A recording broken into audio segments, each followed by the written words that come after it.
This week, Mark Carney is sitting across from the most powerful trade partner Canada has ever faced. And for the first time in this entire trade war, Canada is not the one asking. The USMCA review deadline is July 1st, 2026. 39 days. And the leverage Carney brought to that table did not come from Ottawa. It came from a town in northern Alberta called Fort McMurray, and from a crisis in the Middle East that nobody in Washington's trade team saw coming. For most of 2025, the story about Canada in this trade war was one of damage. Steel tariffs at 50%, aluminum at 50%, lumber at 45.6%.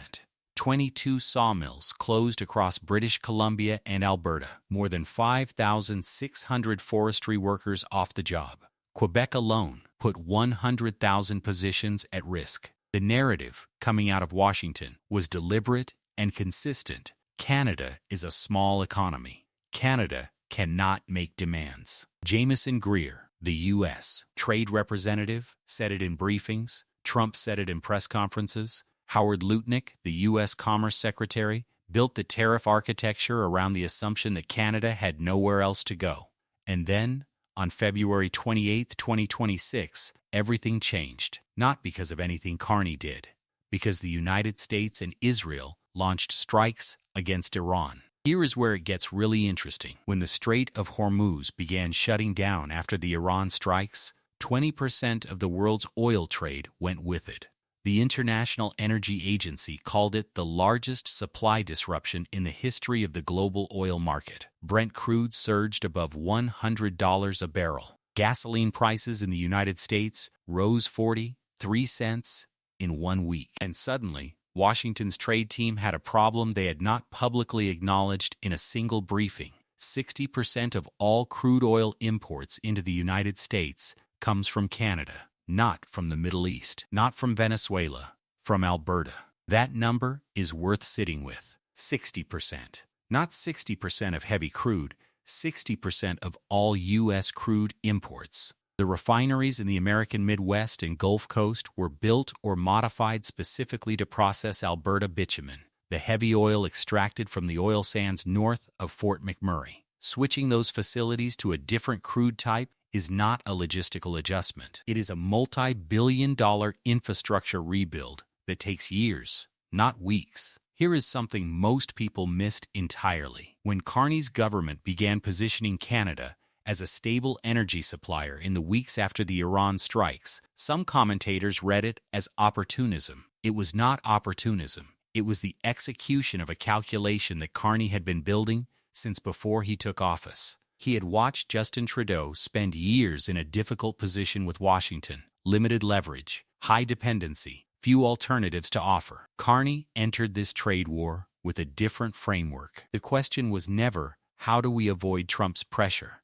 The question was, what do we have that they cannot replace? The answer was always energy. The Iran crisis simply made it undeniable. This is where the conversation fundamentally changes. Because what the Strait of Hormuz closing actually did, from a Canadian negotiating perspective, is transform an argument that Carney's team had been making quietly into one that every American refinery operator, every Republican strategist in a Midwest swing state, and every White House economic advisor was suddenly making themselves. Canada is not just a trading partner. Canada is the crude oil supply that American refineries are physically configured to run.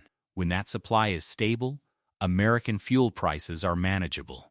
When it is not, the political cost shows up at every gas station in Ohio and Michigan. Canada sold $111 billion worth of oil to the United States in 2024 alone. That is not a trade relationship. That is infrastructure. And infrastructure, unlike lumber or steel, cannot be tariffed away without the American consumer paying the direct and immediate price. Trump did not exempt Canadian oil from his tariff orders because of respect for Canada. He exempted it because Howard Lutnick's team ran the numbers and understood that tariffing Canadian crude would add visible, measurable costs to American gasoline before the political benefits of the tariff could be framed. The carve-out was confirmed quietly, within days of the broader rollout, with no press conference. It was a structural concession, dressed up as nothing at all. But here is the problem Carney now faces. And this is the part that almost nobody in Canadian media is discussing clearly. Leverage in a negotiation is only useful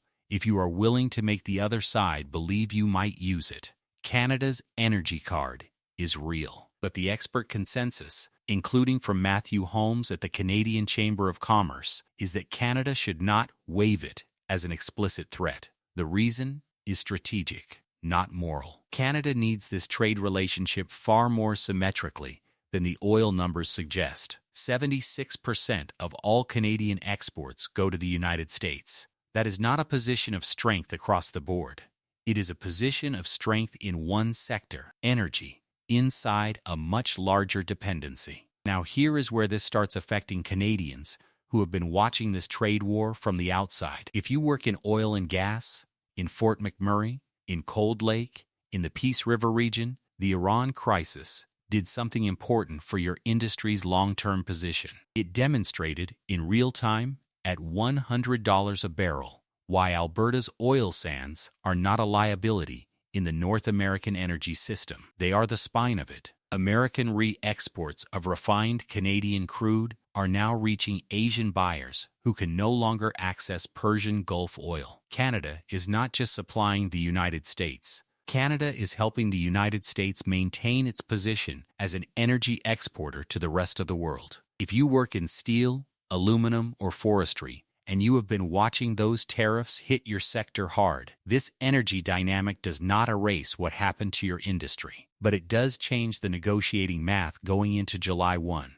Every concession the American side makes on softwood lumber or aluminum now sits across the table from an energy relationship that Washington cannot afford to destabilize. That is a different conversation than the one Canada was having in early 2025. There is another angle that almost nobody is talking about. Alberta separatism. The polls in spring 2026 show separatist sentiment running at roughly 30%, a record high, driven by years of frustration with Ottawa Liberals and the perception that federal environmental policy has stifled oil investment. Carney advanced pipeline talks that Trudeau had refused. He is pushing for Trans Mountain expansion, which would add 360,000 barrels a day of Pacific Coast capacity. He knows that the Alberta oil card only works in the USMCA negotiation if Alberta remains inside Confederation, and that Alberta remains inside Confederation partly because Ottawa is seen as fighting for the oil sector, not against it.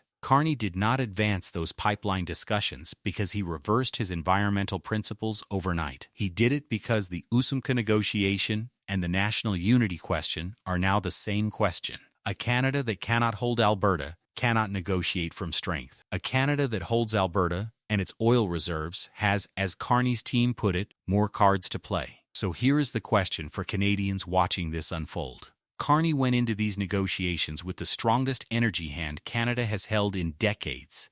Iran handed it to him. The question is whether 39 days is enough time to turn that hand into actual relief on the tariffs that have been crushing Canadian steel workers, forestry workers, and auto workers since 2025. Holmes at the Chamber of Commerce said it clearly. Canada is not going to bend the United States to its will through energy alone. The leverage is real, but so is the dependency, on both sides, in different sectors, at different pressure points. What Canada has right now is something it rarely gets in these negotiations. It has a moment where the American side needs to make the case internally for why Canadian oil is essential, and where that case is being made, not by Ottawa, but by American refinery operators, American fuel consumers, and the simple engineering fact that you cannot rewire a refinery in 39 days. Whether Carney converts that moment into durable relief for the sectors that have taken the hardest hits, that answer comes on July 1. But before that deadline, there is one more piece of this story that deserves more attention than it has received. The USMCA review is not happening in isolation. Canada and Mexico were supposed to sit down with the United States for a joint review, the process required under Article 34.7 of the agreement. As of May 2026, Canada and the United States have not yet set a formal bilateral review date. Mexico and the United States are already scheduled to meet. Canada is still in the preliminary phase. That gap reflects how differently Trump's team has been handling the two relationships. Mexico has been more accommodating on certain labor and manufacturing provisions. Canada has been holding a harder line on the principle that tariffs imposed outside USMCA violate the spirit of the agreement itself. Carney's position that Canada should not use heavy-handed threats but should make its energy status visible in the discussions is a tightrope. The Bank of Canada, under Governor Tiff Macklem, has been tracking this negotiation with concern. Tariff uncertainty was showing up in Canadian investment numbers by early 2026. The unemployment rate climbed to 6.7% in February. Canadian workers are not insulated from the crisis that gave their government leverage. They are paying for it too. That is the part of this story that the energy leverage framing tends to obscure. Fort McMurray workers and Alberta oil patch contractors are in a stronger negotiating position because their product is essential to American refineries.